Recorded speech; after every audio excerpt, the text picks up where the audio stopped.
Good morning. Good morning. Come, let's try it. We can do better than this. Good morning. Good morning. That's right. You're in God's house. You can make noise. Hey, welcome to worship. How is everyone doing today? Great. Come on. You do better than that. How is everyone doing today? Great. Right? Yes, that's what it's about, right? Passion. Like I said, my name is Ed. I'm a lay speaker. Hey, if you ever want to see the finest people in the Fox Valley, look around you. To your left, to your right, back and forth. You guys are the finest people in the valley, right? Racing this nice brother to come and hear service today. Again, welcome to worship. My name is Ed. Will you please stand and join in call to worship?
Loving God, thank you for our annual church, a place where you meet us, where we meet our church family. We ask that you break through into our church, our lives, and our neighborhood. Help us to meet new people, welcome new families, and to build new relationships. Show us the path to continue to love, worship, and witness in our community. In Christ's name we pray. Amen.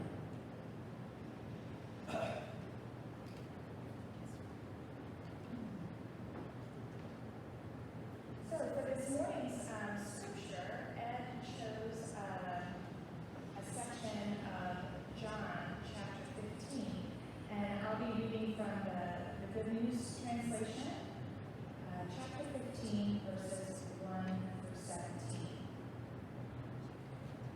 I am the real vine, and my Father is the gardener. He breaks off every branch in me that does not bear fruit, and he prunes every branch that does bear fruit, so that it will be clean and bear more fruit. You have been made clean already by the teaching I've given you. Remain united to me, and I will remain united to you. A branch cannot bear fruit by itself. It can do so only if it remains in the vine. In the same way, you cannot bear fruit unless you remain in me.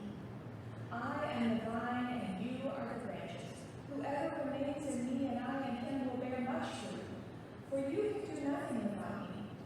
Whoever does not remain in me is thrown out like a branch and dries up. Such branches are gathered up and thrown into the fire where they're burned. If you remain in me and my words remain in you, then you will ask for anything you wish, and you shall have it. My Father's glory is shown by your bearing much fruit, and in this way you become my disciples. I love you, just as the Father loves me. Remain in my love. If you obey my commands, you will remain in my love, just as I have obeyed my Father's commands and remain in his love. I have told you this so that my joy may be in you, and that your joy may be complete.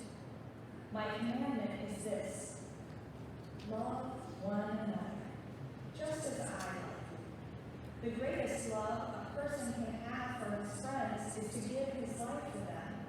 And you are my friends if you do what I command you.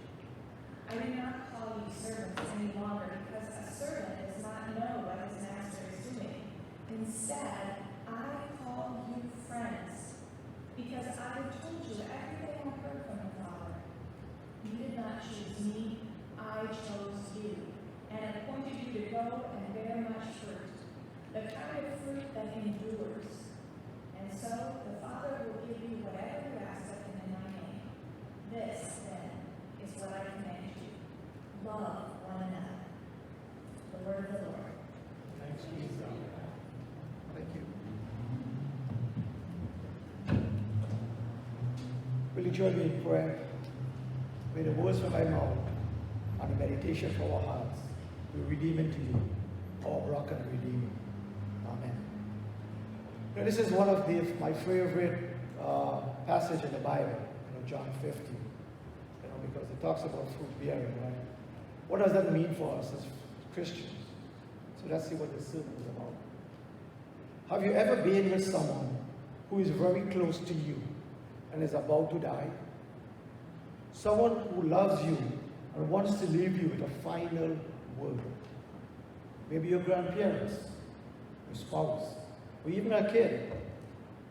Come closer. You lean closer, straining to hear. I want to tell you something that I have waited until now. But I can't wait any longer.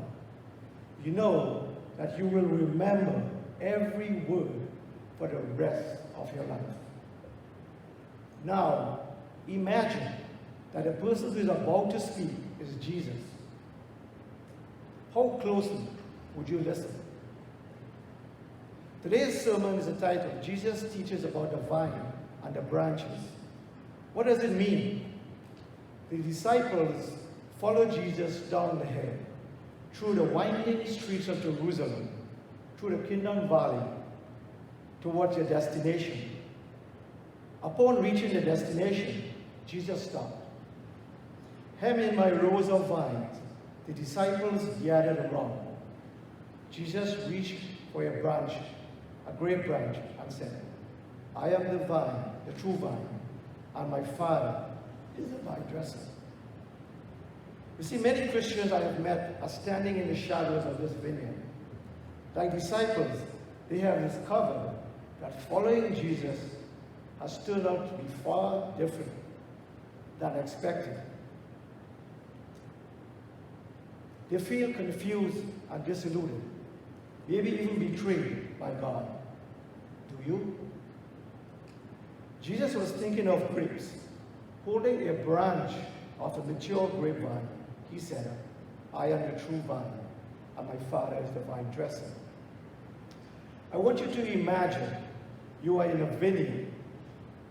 Can you feel the rugged bark, the curl of the tendril, the fuzzy surface of the new leaves? Feeling it? Seeing it? Can you smell the sweet, the spicy sweetness of the grapes? Can you imagine you're in California, Italy, France, wherever? I'll leave that for your imagination. In the metaphor of the vineyard, Jesus introduces a picture for us a picture to help us understand our role in bearing fruit for God. In our roles of bearing fruit, we're talking about what can we do to expand God's kingdom. Jesus is the vine. If you don't grow up in wine country, you might think that a vine is a long, trailing length that sprawls along the tendril. Actually, it is the trunk of the plant that grows out of the ground, that short part. And every other part of that is trimmed off, is pruned off. The Father is the vine dresser. The vine dresser is the keeper of the vineyard. The vine dresser's task is simple: to coax from the plant the most pound of grapes possible. You and I are branches. In the vineyard, the branches are the focus of the vine dresser's effort because they produce the fruit. In practical terms, fruit represents good works, thought, attitude, or action of ours that God values because it glorifies Him. The fruit from your life is how God receives His honor on earth. That's why Jesus declares, by this, my Father is glorified, that you bear much fruit. John 5:18. You bear inner fruits that allow God to mature in you in new Christ-like quality. The fruit of the Spirit is love, joy, peace, kindness, goodness, faithfulness, gentleness, and self-control. Galatians 5:22. You bear outward fruits when you allow God to work through you to bring Him glory. In 2 Corinthians 9:8. Paul wrote, God is able to make all grace abound in you, so that in all things, at all times, having all you need, and will abound in every good work. I want you to imagine for a moment, in the early morning during harvest season in the vineyard country, you are out enjoying a fresh air when you find your path winding through a lovely hillside. Between each row, you notice harvest baskets resting on the ground. One basket underneath each branch. You guess that the vine dresser has already been there. You pick up the first basket and look inside. You do not see any fruit. Is that you? I don't know. Some branches don't bear a single grape. Jesus had this kind of branch in mind when He said, every branch in me that does not bear fruit, in John 5:8. You step over to the second row and peek into the second basket. You see several healthy clusters of grapes nestled in the bottom. Some branches then are not barren. You can find some grapes in them if you look close enough. Jesus described this branch as the one that bears the fruit. Still, not much to be excited about. You start to wonder about the skills of the vine dresser. You look over to the next row and you see that the basket is half full with plump, juicy grapes. You ask yourself, can this harvest get better than this? Sure. Just wait until you feast your eyes on the basket on the last row. The basket is overflowing with the biggest, most desirable grapes you have ever seen. Like the branches in the different rows, each of us is a branch that is producing a clearly defined level of abundance.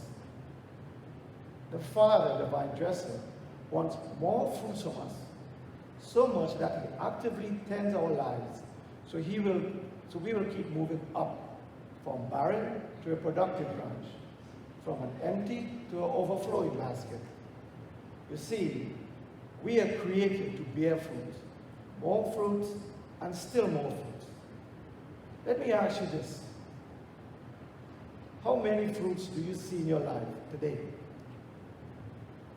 In Bruce Wilkins' book, Secrets of the Vine, he mentioned that nearly half of all Christians bear little or no fruit.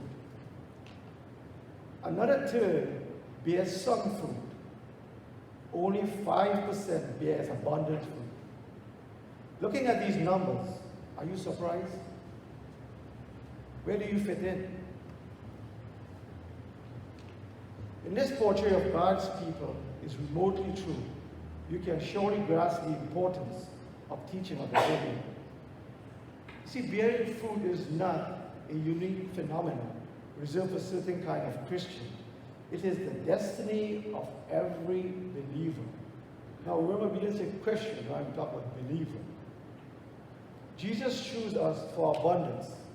You should therefore expect abundance in our lives, and we should deeply desire it. You should never find fulfillment in a half basket. The third one is lifting up. New vine branches have a natural tendency to grow downwards, and they do not bear fruit.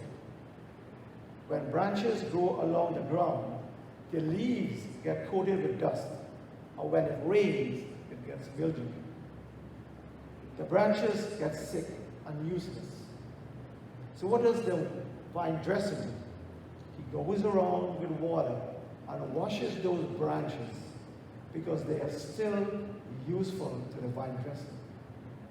Like Christians, the dirt covering the grapevine is like sin, preventing God's grace from entering our lives. How does God lift us up from sin and misery? How does he change our branches from barren to beautiful, so we can still start filling our baskets? The answer is God will intervene with discipline. He disciplines all believers, and he always acts out of love. Do you remember when you were a kid and your parents disciplined you? Do you think they enjoy doing that? Or when you had to discipline your kid, did you enjoy doing that? See, discipline is needed to bring us back on track, and it's God's proactive answer to moving us out from barrenness towards fulfillment. So what does profile of pruning look like? In the vineyard, an expert pruner applies his skills in specific ways to remove growth that is dead or dying, to make sure that sunlight can get to all fruit-bearing branches, and to encourage new fruits to develop. Our Father, the vine dresser, is guided by similar principles to make room for the abundance he created us for. We must first cut away the parts of our lives that drain precious time and energy for what's truly important. His plan for pruning is anything but random. He works in every in every life uniquely. That he judges what is wasteful for me might be necessary for you. You see, in pruning, God asks you to let go of the things that keep you from his kingdom purpose and your ultimate good. How easy it is to give up stuff. I know I struggle with that. You see, pruning is how God changes the picture in our lives from an almost empty basket to a basket that is starting to be filled. Let's be honest. Pruning is cutting. And cutting is painful. And it hurts. C.I. Lewis wrote, God whispers through pleasure, but shouts pain. Sometimes when our fathers shout pain. See, in pruning, God asks to let go of things that keep you from his kingdom purpose and the ultimate good. Pruning is how God changes our lives from a basket full to a basket half. For empty basket, sorry, to a full basket. Flourishing under the stairs. Do you know that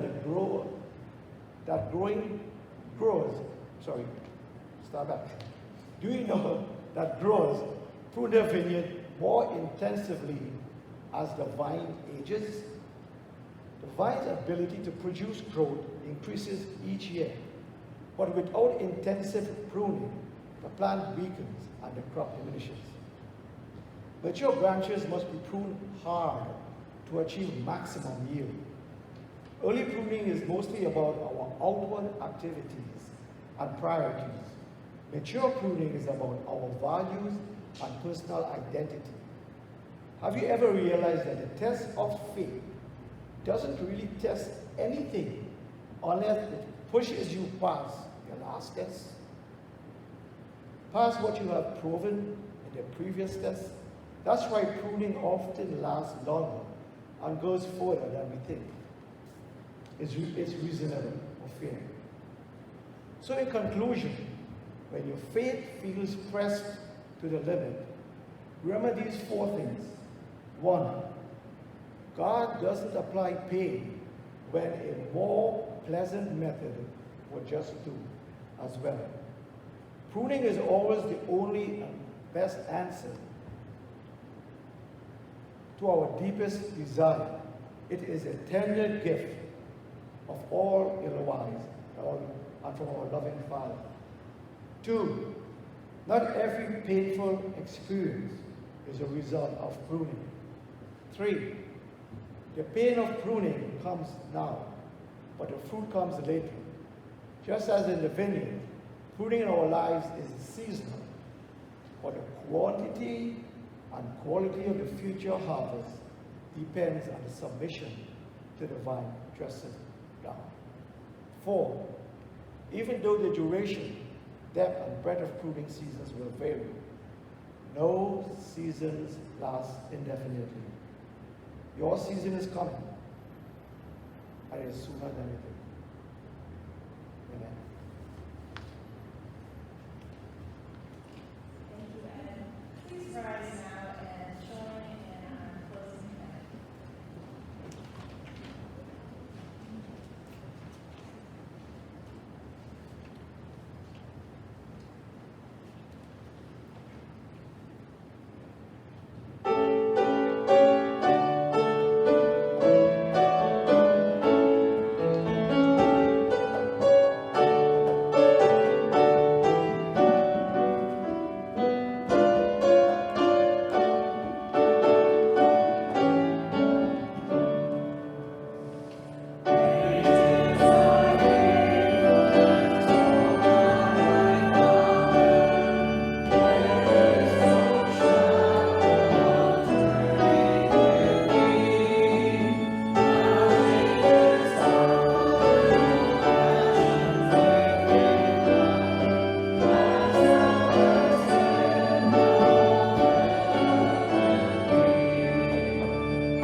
something I learned last week, and it goes pretty simple.